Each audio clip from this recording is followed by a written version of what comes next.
Morning বন্ধুরা, তো দেখো সকাল সকাল চলে এসেছি সমুদ্রের পাড়ে। তো তোমাদের সাথে শেয়ার করা হয়নি যে আমরা দীঘায় ঘুরতে যাচ্ছি, তো হঠাৎই প্ল্যান হয়েছে।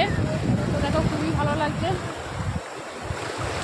খুব সুন্দর লাগছে। আমার কী বলবো, যতবারই আসি না কেন প্রাণ ভরে যায়, এত সুন্দর লাগে এই সমুদ্রে আসলে পরে।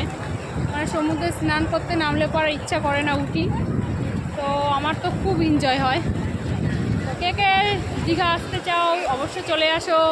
এই গরমে দীঘা ঘোরা খুবই ভালো লাগে, দীঘা ঘুরতে। তো একবার এসে কিছুদিন আগেই এসেছিলাম, তো এখন আজকের হঠাৎ তোমার দাদাভাই কালকে রাতে হয়তো প্ল্যান করলো যে অফিস যখন ছুটি আছে চলো যাই ঘুরে আসি।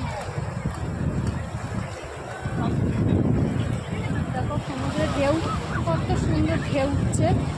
সমুদ্রে কিন্তু পুরো উথাল পাথাল হয়ে গেছে।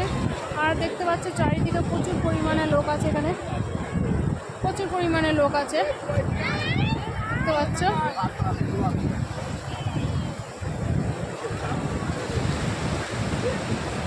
চলো ওদিকটা যাই, এদিকটাই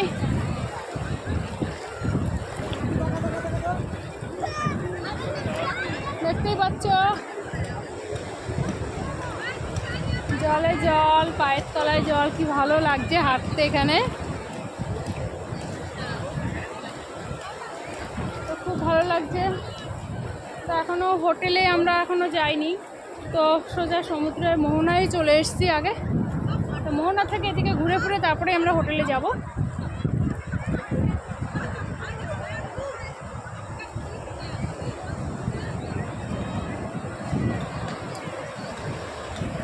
তো ঢেউটা দেখো, ঢেউটা কিভাবে আসছে দেখো একটুখানি, দেখতে পাচ্ছ।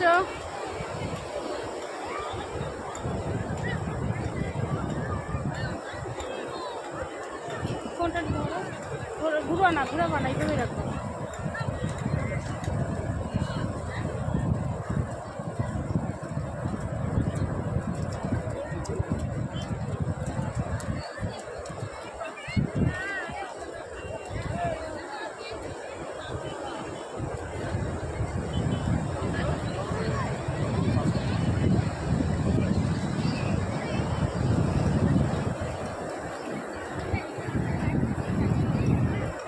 ছেলে যদি সমুদ্রে স্নান করতে আসে, বলতে গেলে ওকে নিয়ে আমার বিশাল ভয় লাগে, যেহেতু ও সমুদ্রে নামলে পারা সহজে উঠতে চায় না, আর চলেও যায়, অনেকটা দূর চলে যায়।